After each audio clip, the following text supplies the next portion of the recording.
Hello, everyone, and welcome to the best damn arm wrestling sports show ever. Uh, my name is Mindaugas Tarasaitis, and here we have Reza and Scott together with me. We are about to have some fun conversations, so stay tuned. Yeah, buddy. Good to see you, Douglas. man. Yes, so how's life, guys? Good. We are about to have a very fun event in Orlando, right? Yeah, it's a stacked event. It's looking pretty cool, man. I'm looking forward to your match for sure. A lot of hype behind it. So, Scott, you said you are maybe coming. What about you, Reza? Definitely not coming. Father Well, that's a pity. responsibilities. Yeah, father responsibilities for a while, but once my daughter's about 3, then I can start really making my way out to a bunch of events. But for now, gotta be a good dad. How many kids do you have? Just one right now. It's our first Oh, child, okay. so but she's One, about to one turn good. 2 in August, so we're getting close to the second year where things get a little crazy. Start running around, grabbing stuff, throwing it, screaming, no, talking back, all the good stuff. But you should be able to travel a bit since she's not that small anymore. Yeah, I am getting close. I'm getting close. Eventually My here. s- my son is just 2 weeks old, so just yeah, he's just born. See? Yeah, man. So let's get you going. Resi, let's get your ass traveling again. Yeah, I do need to travel. It'd be nice. But again, I'll take my time. When I'm ready, I'll travel. And I would love to grip up with you left-handed eventually here, maybe in a year or so once I feel. What are you weighing right now? Just like 76, 77 kilo, not that much. Okay, so you're about like 101, Okay, what is it? 65, Is it? 167, somewhere in there. I think it's like 170 Yeah. pounds.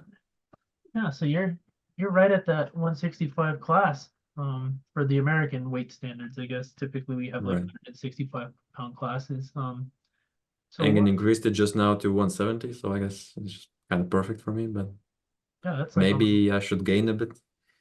Do you normally like to cut before tournaments, or you kind of just like walk in your body weighted? Yeah, I don't like to cut, but I guess it's just a bit better if you can cut a few kilo and gain it back after weighing. Yeah, you like my background? I do. It's a good picture. All he needs is a sign now. They're worth So, millions. so what are you doing I look for your training? yeah, just the regular stuff, consistency, our table practices, table time, and then just trying to peak a little bit in some special ways, maybe some special rubber band things. Yeah. Yeah, I Not, guess.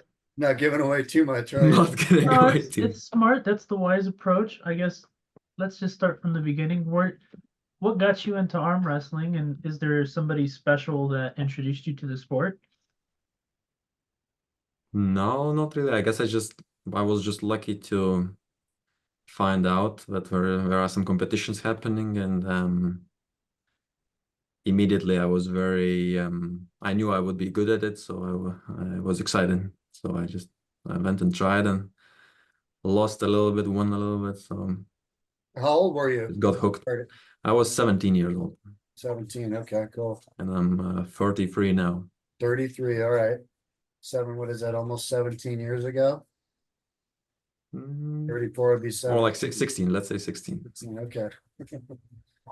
That's pretty cool. That's a long time, man. So have you ever competed at WAF? Yes, plenty of times. Right.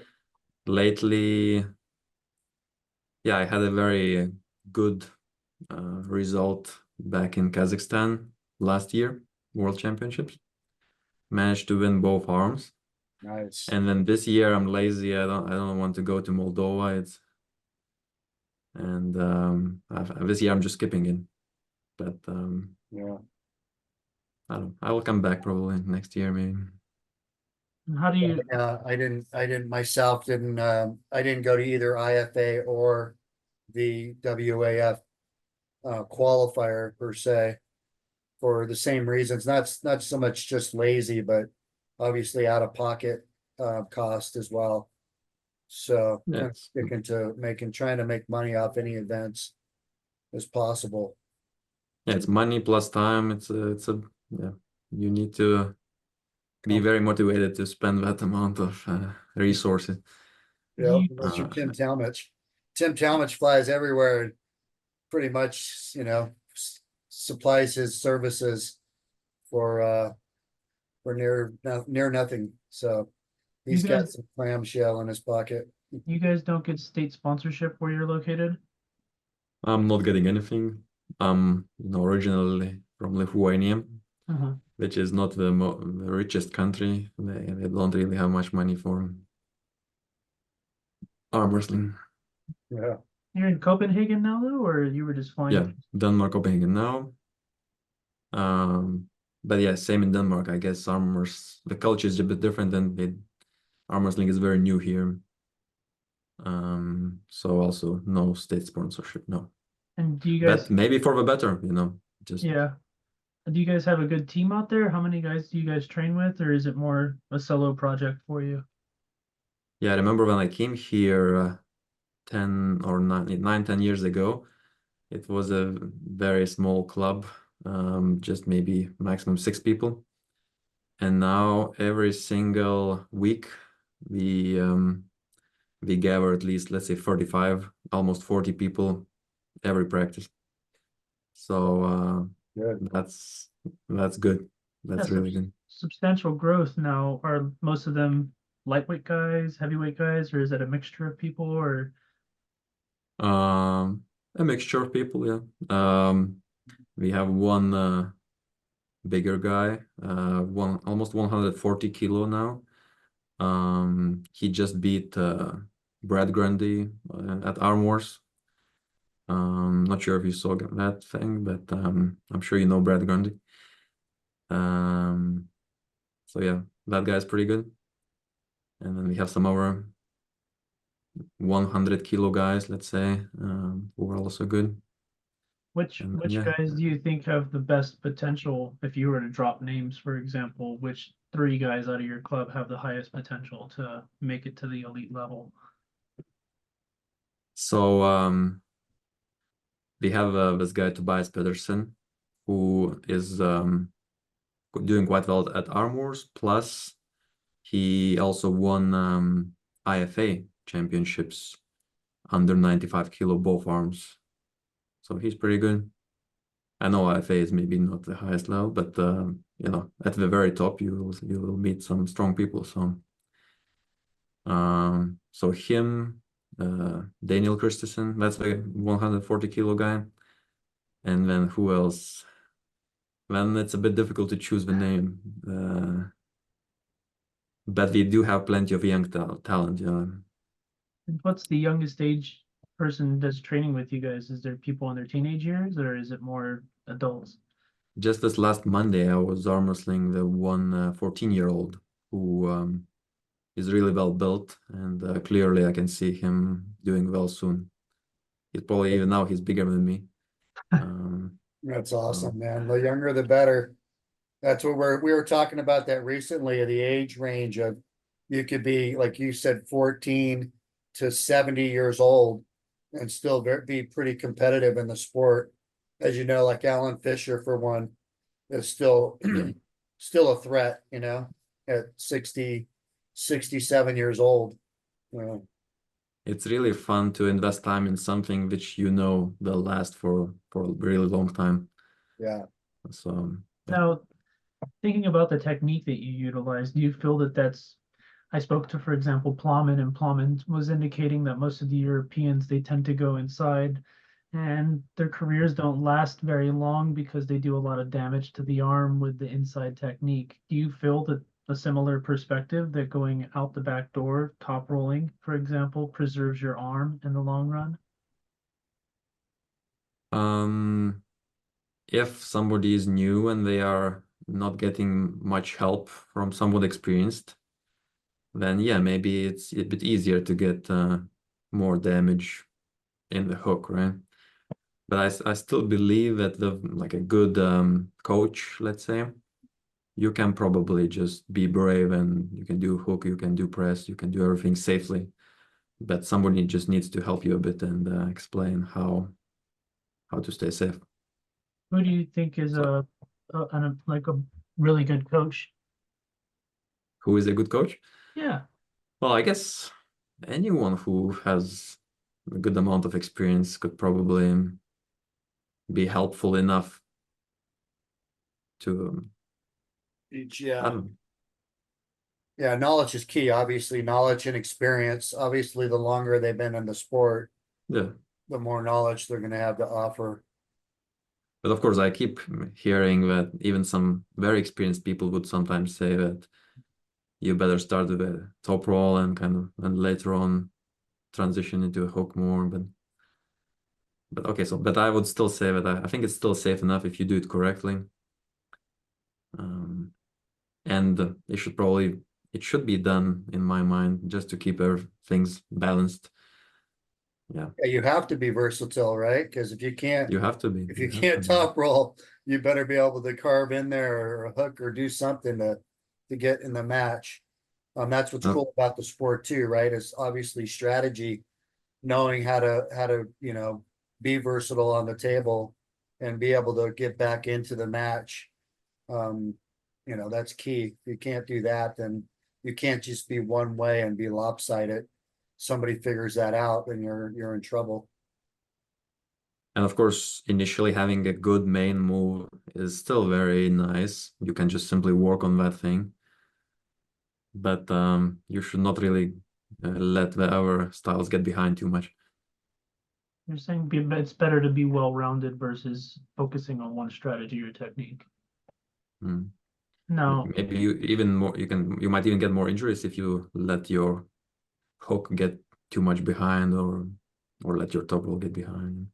do you So believe I just experienced, and I'm sure you have, the dead wrist press is becoming really popular. If you notice, like you get caught, you could be in a good top roll and somebody drops all of a sudden, just flops their wrist on you, and all of a Yeah. sudden you're cocked on the defensive side.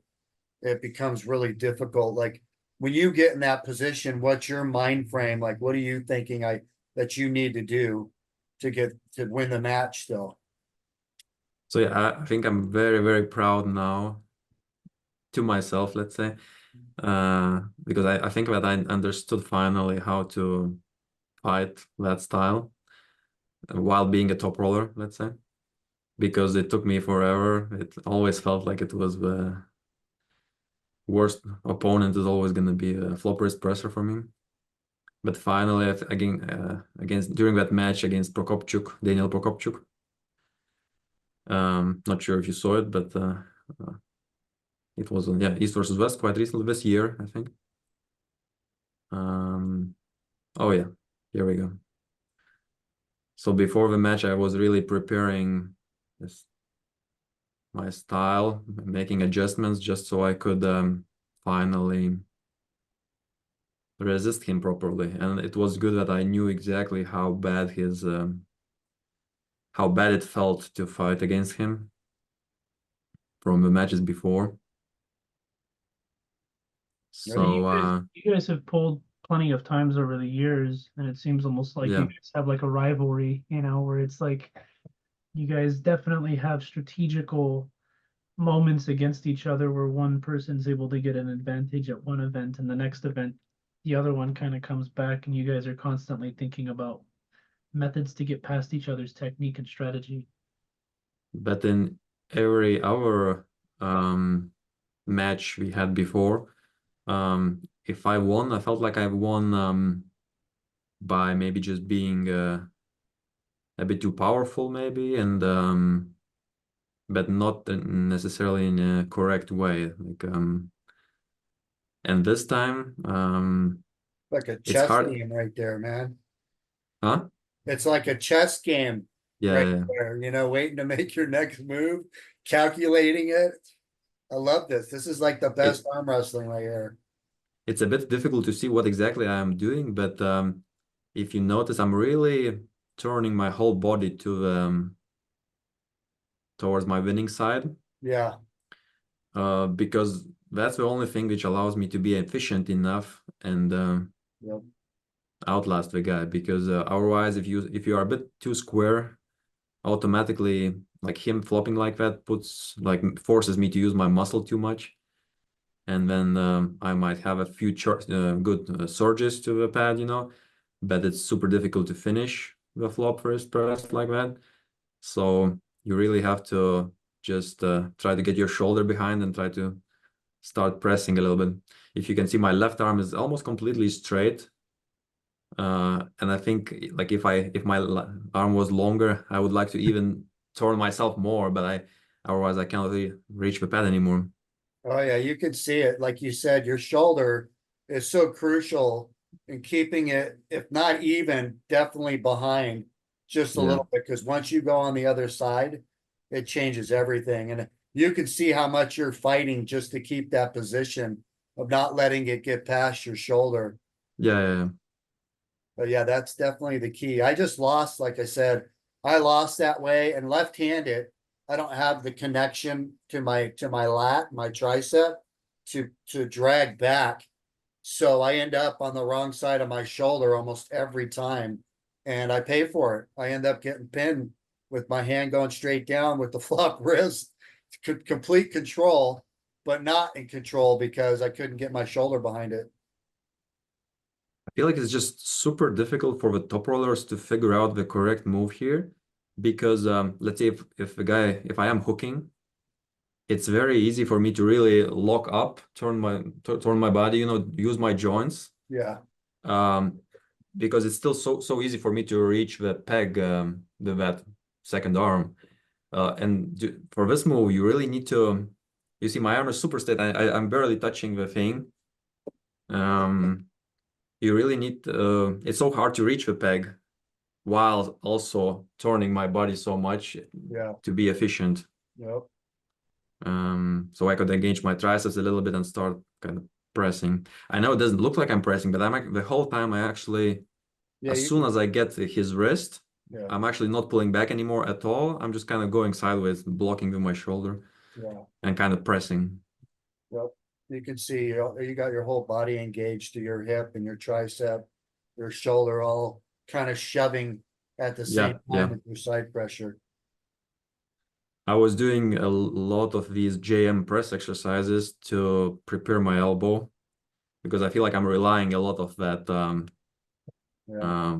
position where I almost have to kind of relax and let the joint take it and just lean on top of it. Like, Yeah. And is this a technique that was specific to Daniel, or something that you see as efficient against other athletes that go inside? so anyone who is flopping, if they start flopping, I must do it.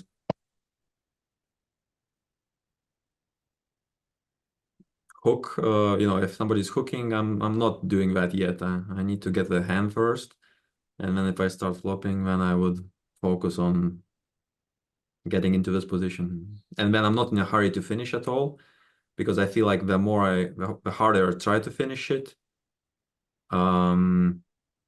there's just a chance of me maybe damaging myself and using too much energy and then not being able to, last long enough. Because that move is just difficult to finish. You have to And take your time. even when you're absorbing on the B side of the table, you're transitioning back very well, which is pretty impressive, especially against Daniel, to transition back from a negative position. But again, he is losing his wrist off that surge, so you are essentially in a similar position, but just on the negative side. Is that something that you train specific as well, moving from this position to this position, and then making that transition going sideways? Or Yeah, so the thing is that I knew that Daniel would at some point try to do some kind of drag like that. Because he's good at it, he has those joints, he can really just pull the whole thing with his body. And it is quite important for me to follow him a little bit and I found not that. just try to pin him while he's doing the drag. Mhm. So I'm actually feeling comfortable while I'm following him to the pad. It doesn't feel too bad, because as soon as he runs out of space, he cannot drag anymore. Suddenly, I'm fine. I can stay in that position, in that defensive position. Now on that elbow foul right there, It's did he get charged with the elbow foul for pushing you off, or did you get the elbow foul?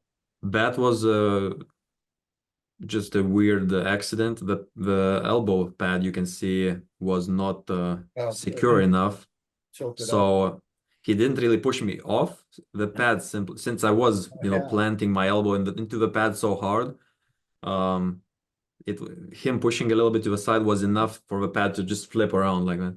Right. So nobody got any fouls. We just restarted. Now, what's your thoughts on that? Do you think that because of the move itself, like it really it is a move. Like if you did, like say the elbow pad didn't flip up and your elbow did go off the side, do you agree that that should be an elbow foul on you, or would you say he pushed you off? No, yeah, but I think they only give that foul for him if he pushed me off the backside of the pad, but this time it was on the side. I Oh, think okay. that's an elbow foul for me, if Okay. assuming that the pad wouldn't flip her like that. I like that kind of that theory of being pushed off the side, not the back. Because I believe if you can pull a guy off the pad with pronation, right, legally, why wouldn't you be Right. able to shove with your momentum? I mean, I don't think that that should be like an intention of trying to foul the guy by literally just straight out pushing him off the pad. But obviously, when you push towards somebody, it's still a strategy to get them out of position or to get you into position or a better position. So I don't think like unless it's completely obvious that all he's trying to do is get a foul and push you off the pad, then I don't think it should be a foul against the other guy. It should be a foul on the guy has to keep his own elbow on the pad, whether Yeah. it's pulled off or pushed around. No, how his direction here was legit. He wasn't really trying to push me off the back. Like, he was Yeah. just transitioning to some more side pressure more than yeah, likely. he was just Yeah. surging side with him. Now, how did you prepare for Justin differently than Daniel, for example? I wanted to Right. examine this match, and Yeah, but Justin match was a long time ago. I almost find it hard to remember, but the only thing I remember was the thing that I was not in that good of a shape actually okay, against Justin. I only found my very good effective peaking strategies right after the Justin match. So here I was a bit kind of clumsy and felt a bit soft. So I think that was maybe a big reason behind them. But at the same time, Justin is very good at getting that annoying grip or annoying setup which he likes. would you see So it is yourself actually top getting roll a versus top roll. I could also maybe match his direction and go for the posting style myself, but then that also somehow results in like 50-50 chances. Like I didn't feel that stable. Maybe I can up get him, high? but maybe he Yeah, can get me. I don't like those bad odds, just 50-50. So I was kind of going more for a dragish kind of style. And if I was able to just catch him flat-handed just a little bit, just a small stop, then I felt very good. Like for example, here it's not a great position for me, I guess, but that was enough. So but sometimes those 2 rounds, Justin was able to just completely deny my like any access to my hand. I couldn't really just I got disconnected basically. yeah, he was definitely able to nullify your wrist flexion and your ability to pronate. You did keep the control through the hand, but definitely a closer hand control to you Are going. you guys loading right here, or is it like is there like a no load, or are you guys actually loading a little bit? Well, I'm always trying to load because I need to Engaged. catch that Yeah. surprise hit, but so I am loading as much as I can. Okay. And Justin, I think he's trying to be a bit loose. Right. Well, I don't know. Of course, maybe it could be just him just being strong, and that's the reason why he took my hand away. But to me, it felt like the setup was very tricky. The setup which he used was very tricky. And maybe that was power-wise, I felt very good. So it's just the setup was difficult with him. And then was it more in the strap that the setup was challenging, or was it outside of the strap, or both? Yeah, the strap doesn't make it much easier because especially the buckle on my side suddenly felt like he was just a bit higher, just a bit, yeah. Now, what do you think he was doing to make the adjustment to get his height in the straps? Is he backing out and posting No, that he's left just going higher? for a very hard post. So he's really trying to Um, control the top. just trying, yeah, to, and he has all the tools, look at that huge hand. Lever is long enough, so Yeah, he was just getting position on you sooner than you yeah, could so get position. So he got he's there just getting a quick. very good position, and which I am somehow giving to him while I'm hoping that maybe I can just drag him out a little bit out of it after we go. It definitely looks like you're setting up a little more like this versus Justin's Yeah, a little more posted. he's just posting. I'm trying to get my drag into it. Now you feel that the defensively utilizing that lat drag is more efficient, or being maybe a little more proactive with an aggressive hit would have been more efficient. For sure, I think that in the end game, that lat drag is much more powerful of a tool. I feel like the post.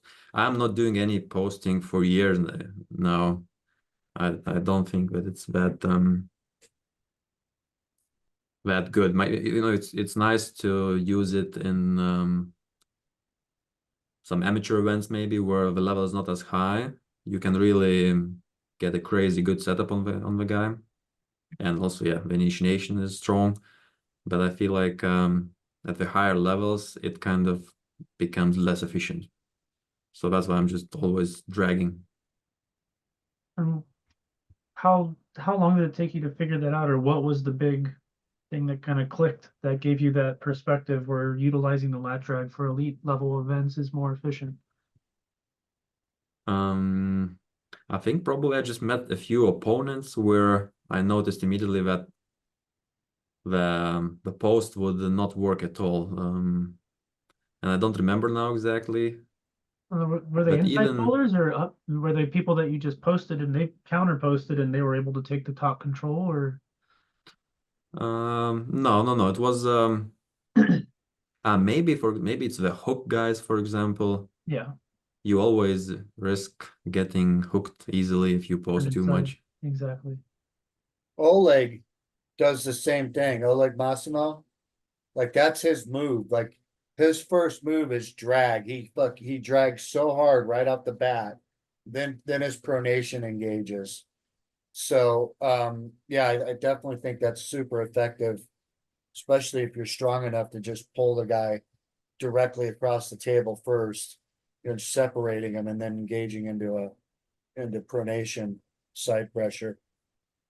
And maybe there's also no reason to post like that. Maybe if I had to do the thing where, let's say I cannot drag because I'm fighting some kind of floppers presser, because, if I drag against the floppers press, I will be kind of flattened very quickly. So I prefer normally to keep my elbow in the front. And then in that case, I would still choose to kind of low hand while keeping my elbow in the front, instead of just It's high interesting post. because it's essentially, you're utilizing a form of top roll, I guess, kind of like, this position, but you're really relying more on the finger connection versus the index knuckle and the index Yeah, yeah. finger in a posted top roll, for example. And definitely a style that is not seen commonly, but very effective. Hmm. Well, it's quite common nowadays. I think I see it plenty, Not in but America. A yeah, lot of many the people are also Americans, just posting. Yeah. a lot of Americans, they just do this True. and they end up fatiguing their brachialis early on Well, in, yeah, especially if they they get do caught. that and they let go with the two bottom fingers. that's why you see so many slips.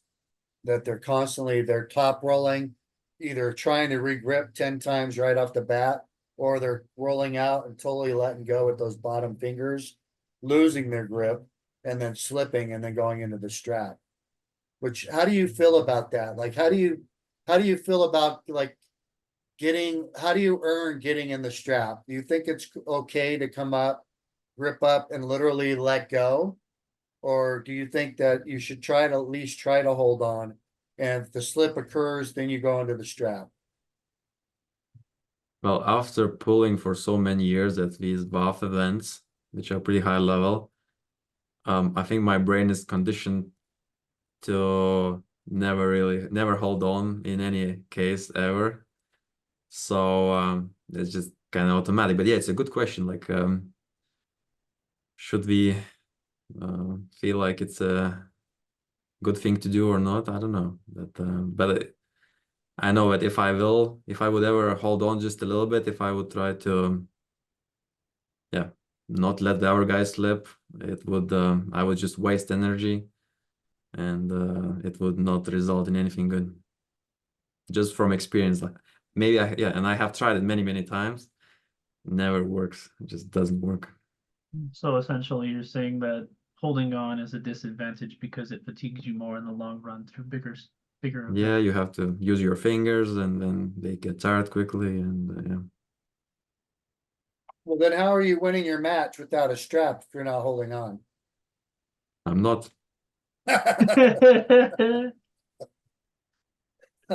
No, actually, my hand is pretty strong. Fingers are pretty strong. That is. Anyone who is just a little bit below me, I can quite easily just bring them in and cuff them and pin them. Yeah.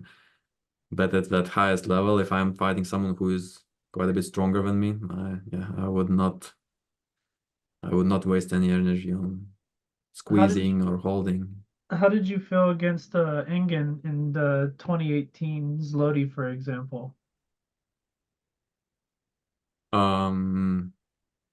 Yeah, didn't feel that great, but at the same time, me flopping just a bit suddenly stopped him from finishing the match. And then during this moment, for example, I'm feeling quite relaxed, just kind of testing. I remember that I went into the finals with no losses, so I was just kind of okay, let's see what happens, you know. Wow. Awesome. I didn't see Yeah, this. that's one of the most impressive matches I've actually seen Mindaugas in, and That's pretty awesome. I mean, just catching with a broken back wrist, regaining your wrist as he comes up from a surge, and then Perfect timing. making the transition to go sideways was beautiful.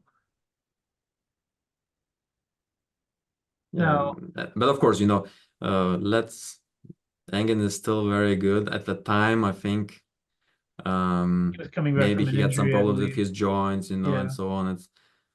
Um, so I was able to pull that thing off, but Yeah, it was yeah, we impressive. should have another match with him. That would be I good. hope before he. I would love to see you and Ingen pull again. Hopefully he's able to drop. I know he's probably a little bit heavier now. I don't know if he's still at the same class as you would be. He would I would pull him at any weight now. Like Oh I just shit. want the match. And obviously there's lots of videos on your YouTube channel of you doing training and stuff. A lot of people have implemented utilizing bands for pre-workout warm-ups, something like you're doing here, for example. Hmm. Is warming up. Is what's your perspective on pre-warm up? Obviously, you're explaining it here in this video, but if you could just share with some of the viewers what you believe is most efficient. Look how skinny I was back then. Sorry, what was the question? Using bands for warm up before a tournament. Yeah, what's Oh the yeah. benefit? Well, Yeah, I'm just making sure that blood flow. some of the positions which I might end up in. That's by way of promising arm wrestler, 2 meters tall, Jeppe from Denmark, still arm wrestling now. But yeah, I just need to make sure that my tendons and joints can somehow feel the pressure And before I get into those tough battles. normally you see guys doing this or this or this with the band, but you're actually going into what would be negative positions and still warming up those positions, which is a I little. guess I'm just stretching. Yeah, stretching tendons, yeah, for sure. Yeah, because yeah, it's easy to warm up the muscle, but maybe not that easy to warm up that tendon and joint. So the pressure is more, uniform. We don't want any concentrated accidental stresses, Now, have you had injuries over the years that you've had to work through, or is it something where you've been kind of lucky and you're able to just keep going? No, for sure had a few injuries. I think I should say I can remember four bigger injuries.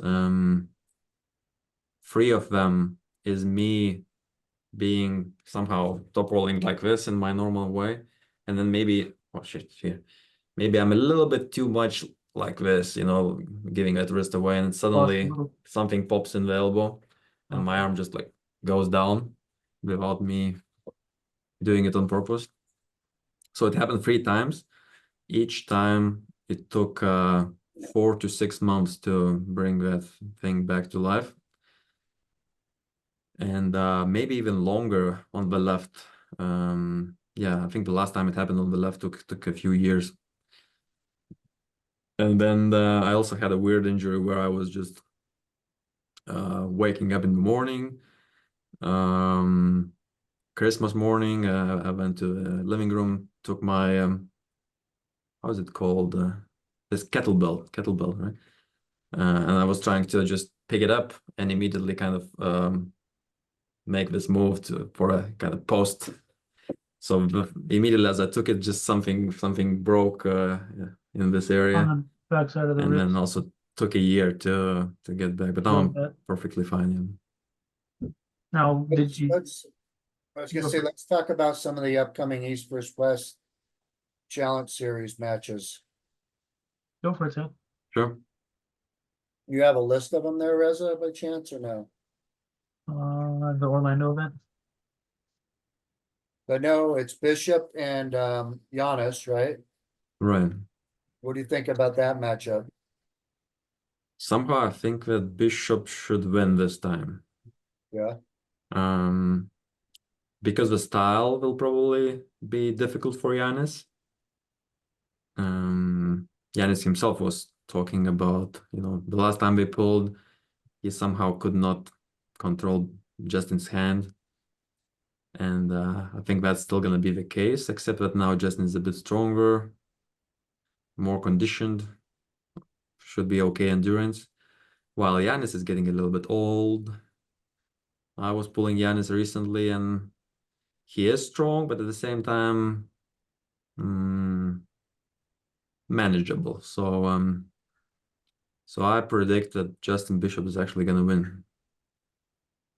Unless Giannis is somehow super professional and decides to peak like crazy during the last couple of months. That which might be true, but I still think that Bishop has a very good chance. yeah, it should be a good match, that's for sure. And when you Yeah, pulled too. with Giannis, what was the open lane against him? Just recently, Yeah. Like where were you able to exploit the vulnerability? maybe it's not that nice for me to reveal that thing, but Yeah, not yet.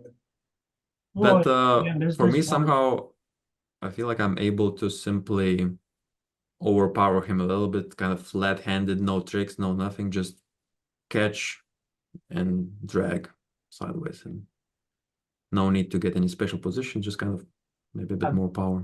maintain the control and take him sideways, essentially. And as always, of course, I have to avoid him getting a super advantageous position super quickly.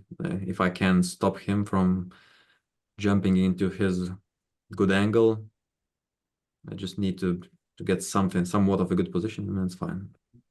And obviously you've pulled with the rest of the guys at this club like Raymond. And how do you feel about Raymond? How's his progression occurring? Yeah, I didn't pull Raimonds for quite a while, actually. Oh, okay. I think last time I pulled him was at Arm Wars on the left hand, which was quite easy, I guess. But no, he's good. I guess he's getting better little by little. His problem was always that he's maybe a little bit too heavy for his power. But yeah, he's doing super well actually. Maybe I should say he is surprising me by his results. Like he's really winning some good matches. His progression is pretty Then we got Hunter Nas against Dan, is it Daniel Doug York? Ehrlich, right? Yeah, Doug York, yeah, that's it. It would be very funny if Hunter manages to win against Doug. Yeah, Me and Doug, we talk from time to time. We joke around it a bit. Yeah, let's find out. I don't know. Hunter seems to be super strong. We keep hearing good things about him. Meanwhile, yeah, Doug is also training, but he's not that consistent. Looks very good in the pictures.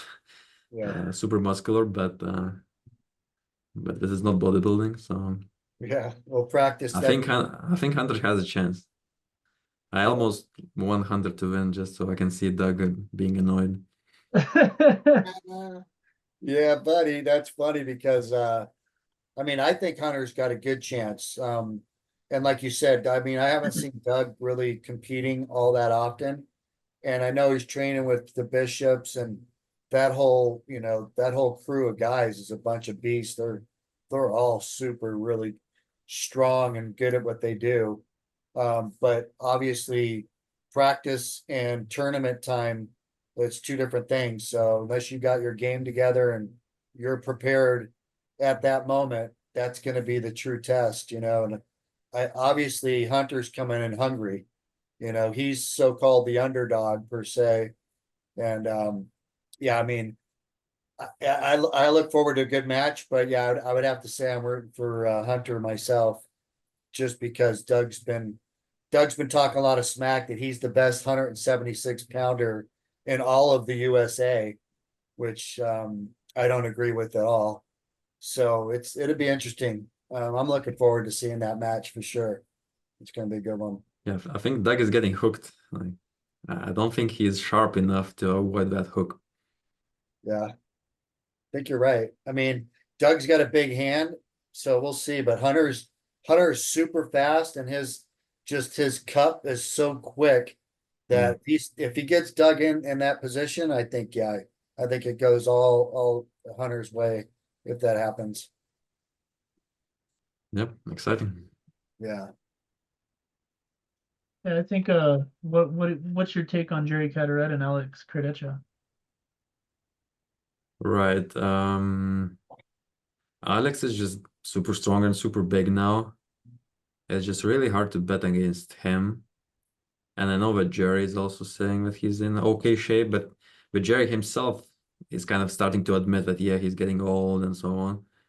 So I have a feeling that maybe Alex will just show up just being too strong, and the stylistic problem will maybe not matter. So I it think could what we be were talking about earlier with the dead wrist press, obviously that's Jerry's to go-to move. Right. And if Alex can't manage to do exactly what we were talking about, which you got down, as far as when that happens, if Alex can't do that, then Jerry wins the match. If he gets him past his shoulder with that press, I don't know. I don't think Alex is going to be able So to yeah, win. it's not an easy technical problem for Alex, but maybe Alex can just hook and be brave and meet it in the center. I don't Ooh, that would be interesting. if he can block the flop essentially by keeping know. it wrist to wrist. Well, yeah, Jerry's good in a hook though, even when he keeps his hand. We've seen him beat a lot of guys with his hand in a quick hook press.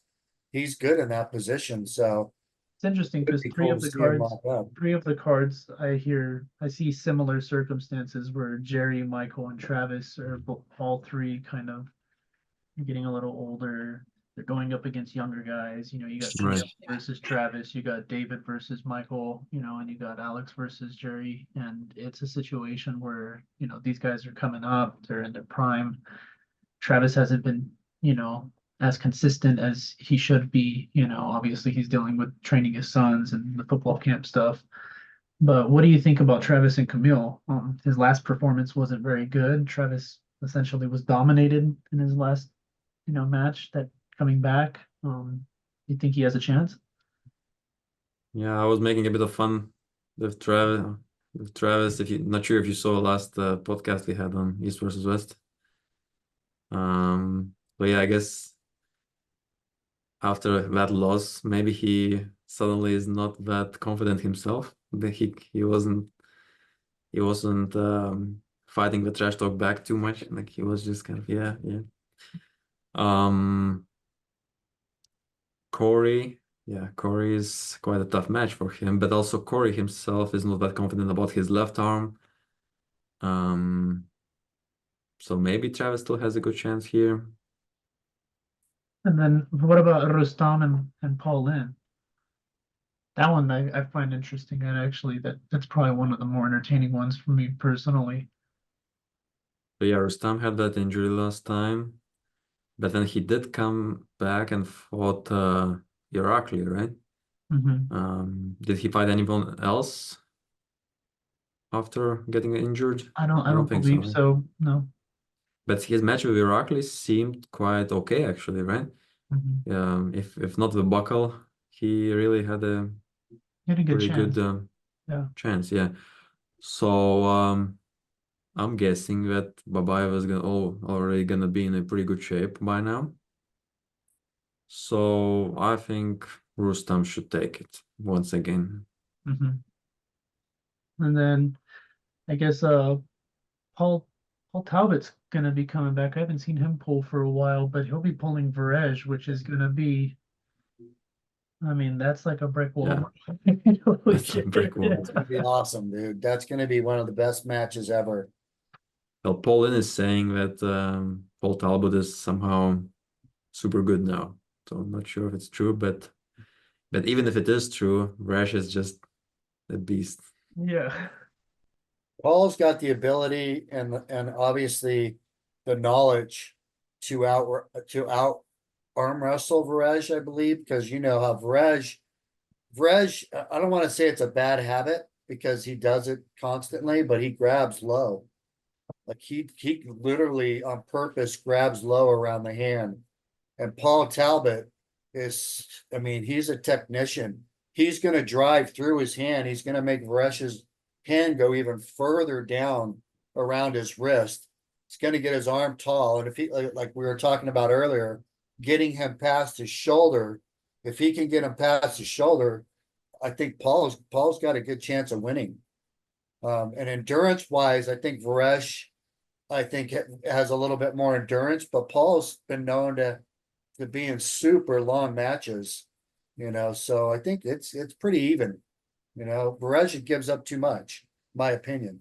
Yeah, it seems like Rash just has some bad habits and maybe he's not always as precise as he should be, right? Sometimes he's just letting people get too much. But Yeah, at the same time, that low grip is also giving you some good advantages. I feel like I lost to Makaro just last event because Makaro is able to grip me so low and somehow disable my well, low hand basically.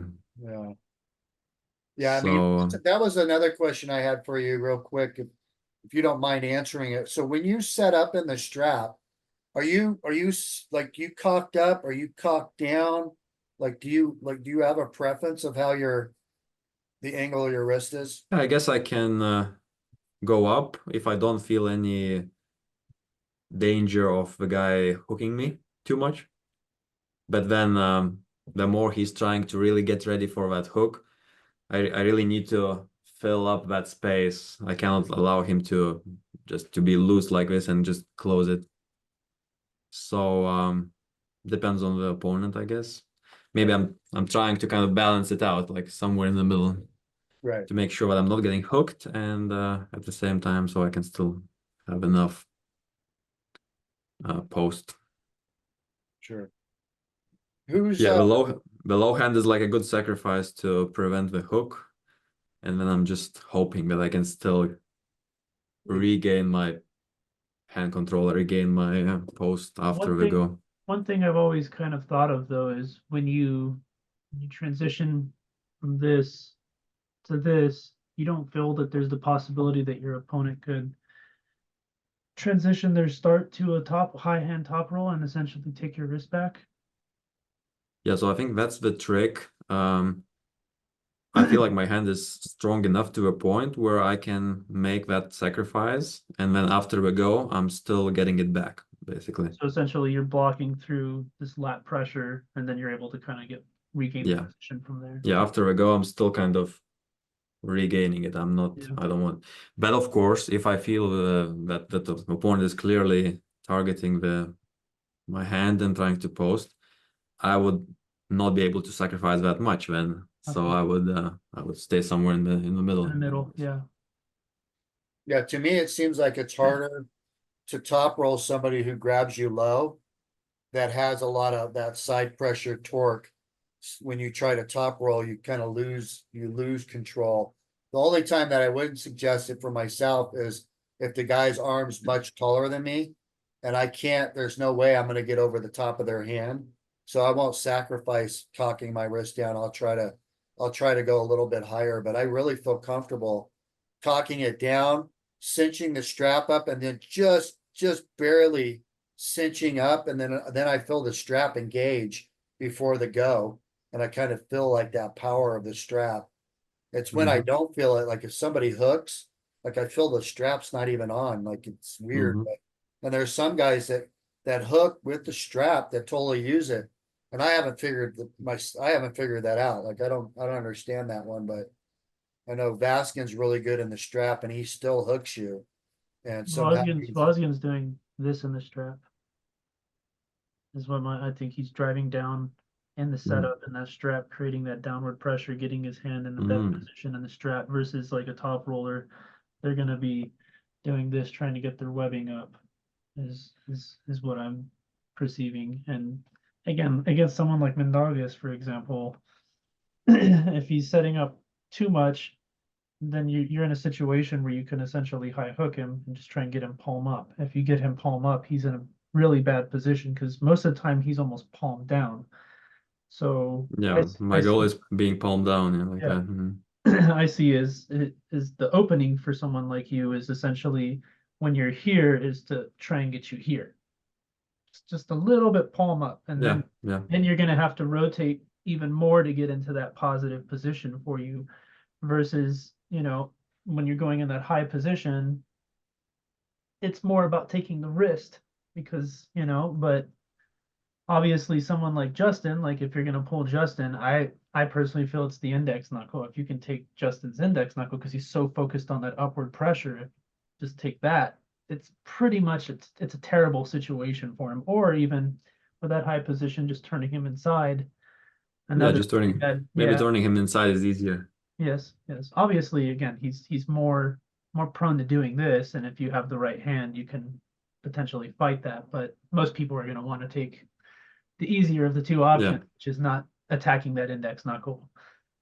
But I guess another match that's kind of been creating a little bit of hype is Prudnik versus Todd Hutchins, and Prudnik said all the Europeans are going to come and clean house in North America. Do you share that perspective?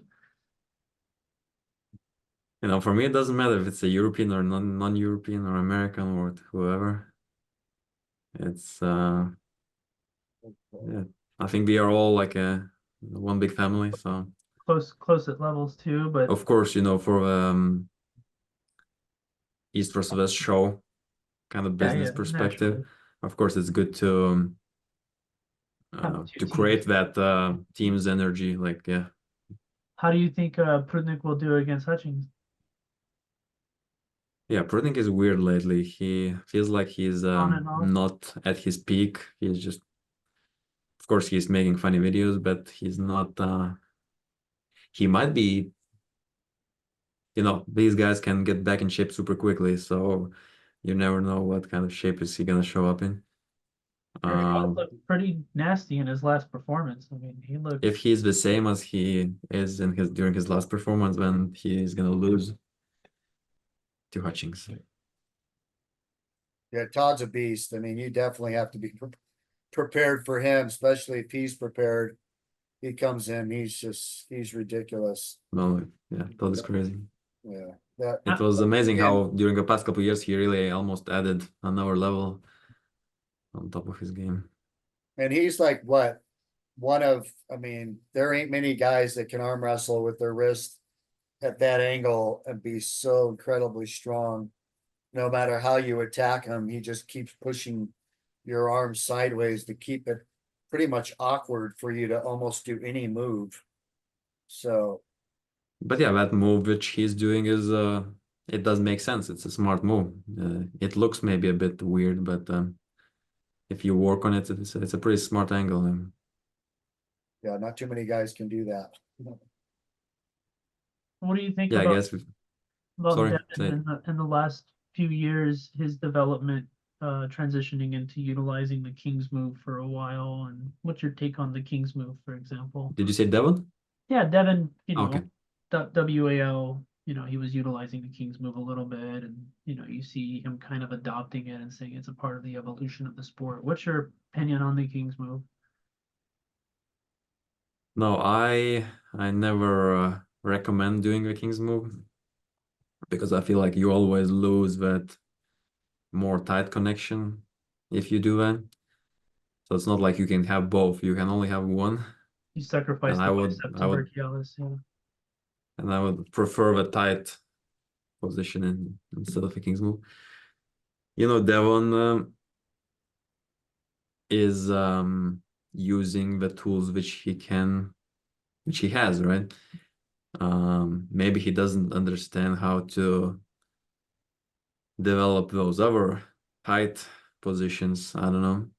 But of course, or maybe he had the injuries, could be many things, of course. So the injuries are maybe forcing him to do the King's move.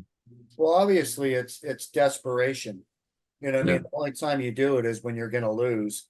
And all of a sudden you're like, oh my God, I gotta do something to stop this match. And you're so desperate that you're willing to sacrifice complete straight arm torque and hope that, the guy can't pin you by just using the bone and your leverage on teeter-tottering with your body weight underneath the table. Like we were saying earlier, like we need to kind of watch the wording as far as calling it the King's move, which if we're going to have a move called the King's move, it's the legal one where your shoulder still stays Yeah. up above the table and your arm still at some type of angle with your elbow bent, opposed to the desperation move where you're under the table, your arm's sticking up in the air, and you're using it for complete leverage to keep from losing and willing to break your arm or blow out your bicep tendon to not lose. Yeah, the current rules are actually super, super well designed. Whoever made those rules was a crazy smart guy because and I don't know who made it, but um that humerus bone angle is exactly the moment like if you go below the table, that's exactly when it becomes not fair in the losing position. And it's perfectly fair if you do it according to the rules. Then you just in my mind I'm always using the flop wrist press to beat it. Yeah. That's how I've I, always thought about it I as know well. that many people are somehow talking about climbing up, and No, just but no, the real counter. antidote is really the flop wrist press. Yeah. As long as he's on that losing side, right? Yeah, exactly. Yeah. And obviously, there's been some talk about the potential of running fouls coming into East versus West. You probably pulled under both formats, running fouls and strict fouls. Is Right. there an advantage or a disadvantage that you see in the two, or something that you would prefer? I guess I would only have a preference because of a viewer perspective. As an athlete, I don't think it matters to me too much because the stronger guy will just win, and no matter what. Yeah. You figure it I, out. I don't think I it agree. affects the result, but it mostly affects the people who are watching. And running fouls are sometimes if we can force athletes to keep pulling and not make those small fouls to get the restart, it would be, of course, better. Yeah, I agree with that. I feel like a lot of times individuals, when they get into negative positions, they do the intentional elbow foul simply to get the restart so they can go into a positive position. But with a running foul, it does eliminate a lot of that, where essentially they're forced to keep pulling. Absolutely. I absolutely agree with both of you on that one. So Craig Tullier and I think Tom Holland. Oh, that's another good one. Yeah, that's a good one. I'm sure Craig is in a very good shape. But then Tom is also not bad. The match must be under 85 kilo, which is 187 pounds, right? Yep. I'm probably guessing that Craig Tullier is gonna win, but it's a bit hard to tell because I just don't see exactly where it's gonna go. Yeah, out of the two, I would hope that Tom wins. Just I like Tom better than Craig. Craig's cool, but I'm pretty cool with Tom. So I mean, but Tom's bicep lock is pretty substantial, but Craig's speed is also pretty deadly. So I mean, Yeah, I feel like Craig used to be much better than Tom, but maybe Tom is now catching up slowly. So the question is, did he already catch up or not yet? Tom Um, reminds me like of Kevin Vongard. You know what I mean? It's like if he catches you even stretched out across the table, he's still in good position. And I think if he stops Craig, then it's gonna be a really good match. And I think his chances increase on winning if he stops him. Obviously, Craig, I think, has to be quick enough to try to beat him fast and obviously get him on the offensive side to win the match. So yeah, I mean that's going to be a good match too. That's a tough one to call. the problem with Tom is that I remember he used to be that guy who would never get tired and he could hold forever in this defensive position. But I don't think he's that guy anymore. I think he lost that ability a few years ago, and now he doesn't have it. He himself must be super offensive and finish matches now. Yeah, I can relate to So, that a little bit. The endurance is starting to fade for sure. The older you get, the less endurance you have. oh But really? Okay. that's what it feels like, you know. But I'm almost 60. I'll be 60 in and less than Douglas's 6 months. reaction was So, funny. He's like, oh, okay.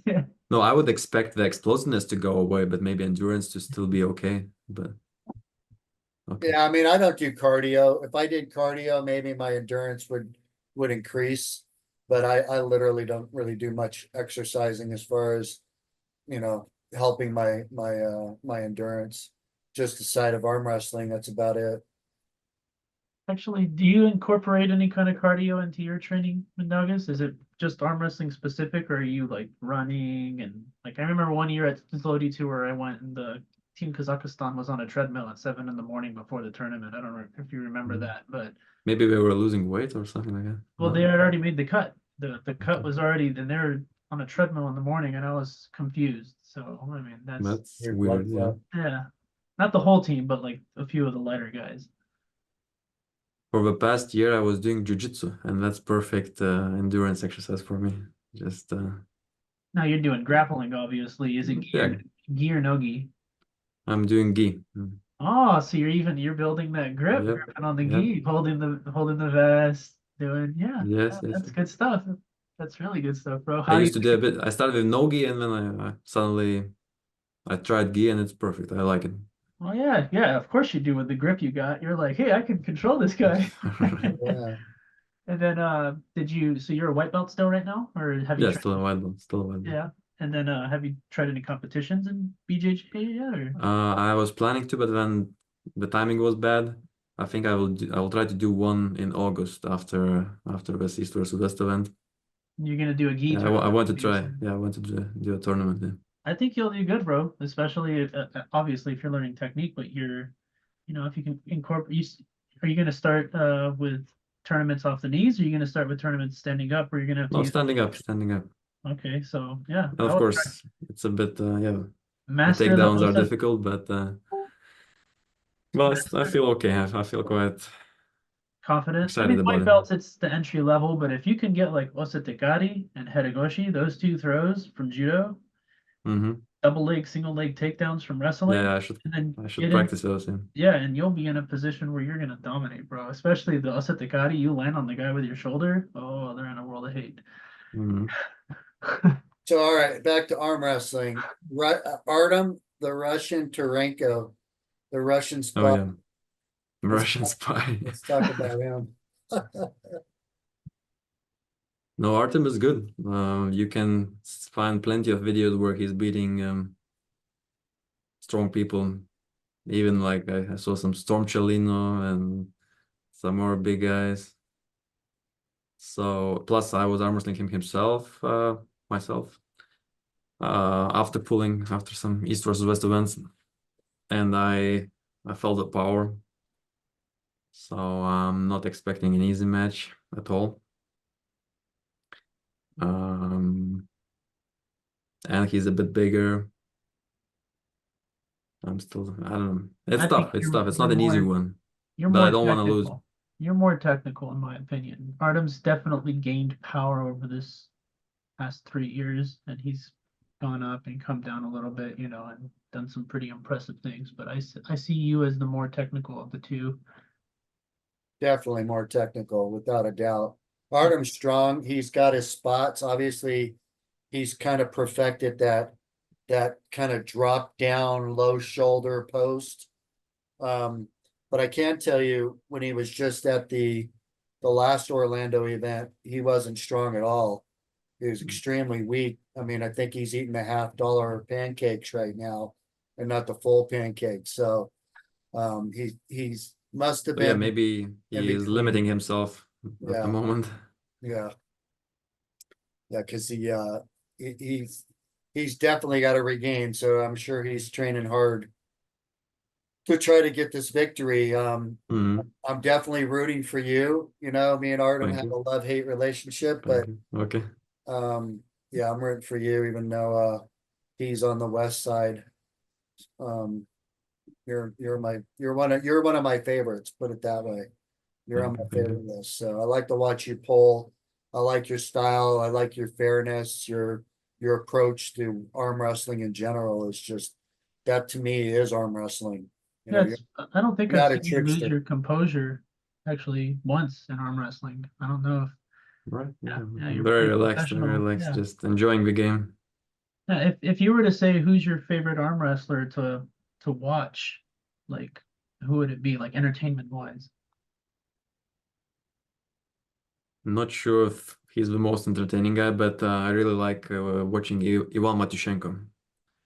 The way he approaches things is also pretty impressive. Just quite a stoic dude.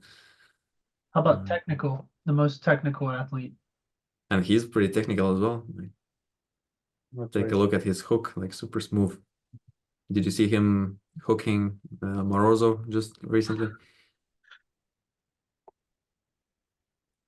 So yeah, but yeah, one more comment about Artem also. Those weird angles which he has, I know they don't look technical, but at the same time, they are quite smart in a way. There's a sacrifice, but there's also The another game. component which makes it a strong move. So I'm not underestimating his technical ability because I know it doesn't look good, but it's actually quite effective sometimes. Those weird surges, even without your wrist, sometimes.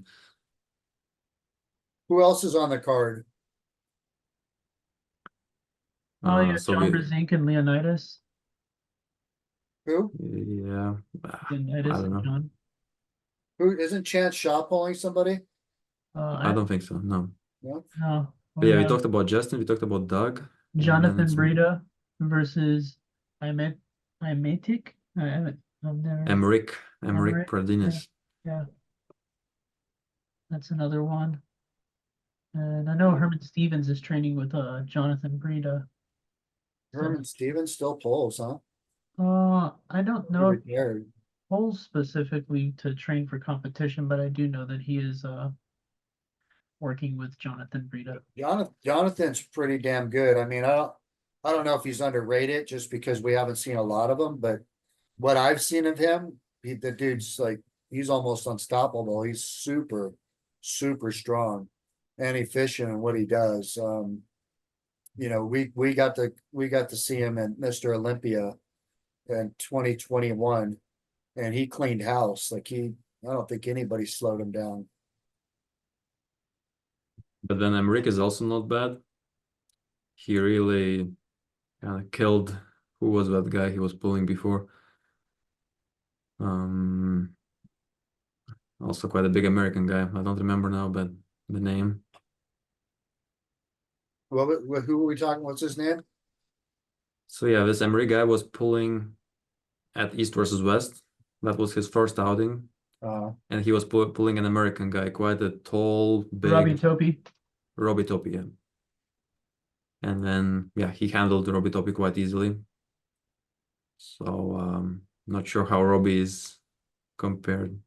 How strong is Robbie compared to what was the name of a guy now? Yeah, Robbie's super strong. He's not the most technical puller at this point, but Jonathan. he's strong, very strong. Jonathan.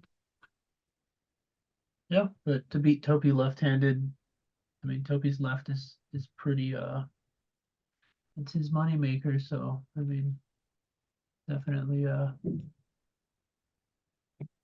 know, you see Topi here against him, and definitely a fairly quick match against Topi, you know. Yeah. I mean, definitely Jonathan's gonna have to be careful if he's taking Topi's left out like that. Yeah, Emmerich is pretty good. I think Emmerich had a few years which were not that good, but then now he's looking pretty good again. Where is he from? France. Yeah, it's okay. Very cool. So yeah, guys, it's getting pretty late here. Oh, yeah. Sure, get some rest, Bubba, and it was awesome enjoying the interview with you, Thank you man. for the talk. Yeah, it's pretty fun. Yeah, we look forward to seeing you beat Artem. Hopefully I'll be there. I'm really trying Strong to make it statement. work. Yeah. Yeah. I can see you don't like Artem at all. No, I like Artem. He's my buddy, dude. Like I said, it's a love-hate relationship. He loves to talk shit about me, like consistently, has before he knew me. And even now we hang out at every event, and he'll still talk shit about me afterwards. So that's just the way it is. Florida guys, they got a chip on their shoulder. You know what I mean? They're not underrated, but they're possibly over injected. Yeah, I met. It's funny you say Giannis a long time ago, you know, and same with Artem, and around WAL's time, you know, Artem kind of came into the picture. And I remember I was warming up Alan for the tournament, and then uh, Giannis came around, and he was watching me and Alan do some stuff, and then Artem kind of came over, and he's like, "Can you warm me up too?" And that was actually the first time that I met Artem, but he was 154 pounds when I first met him. It was a He was lot. a skinny guy back then, Yeah, right? he was a lot, Yeah. lot different, you know, and obviously he's grown a lot over the years, and it's definitely changed his ability to pull, is all I can say. Right. Yeah. Prior to Suddenly he can pull him. yeah, at that WAL he did not perform at Well, a at least it works. At least it works. It definitely did. Whatever he's doing is definitely efficient, and obviously he's going to become strategically more intelligent. His technique's going to improve over time, and he's definitely been interacting with Travis, so that's also helping him with his cadence off the beginning and his strap work. But as I said, I think that technically, like if I was to grade both of you, I would say like Artem's like at a lower grade than you are technically. So, but obviously But some of those technical, you know, things you're gonna have to work around. But again, I feel if you stop him, you're in a beautiful position.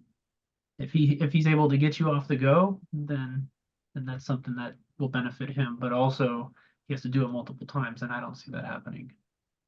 So true, it's difficult to do it multiple times. And yeah, on that Well, note, Mindaugas, hey man, thank you so much for coming on the Thank you. Best Damn Arm Wrestling Sports Show. We appreciate your time. we wish you the very best of success in Orlando. And Well, next time, bro. it's always good to see you, bud. Thank you. I will do my best in Orlando, and I'm sure it's gonna be a super fun event, probably a pretty big one. So I'm excited. Thank you for the invitation to the show. It was very nice. Take it easy, bro. Absolutely. Peace, brother.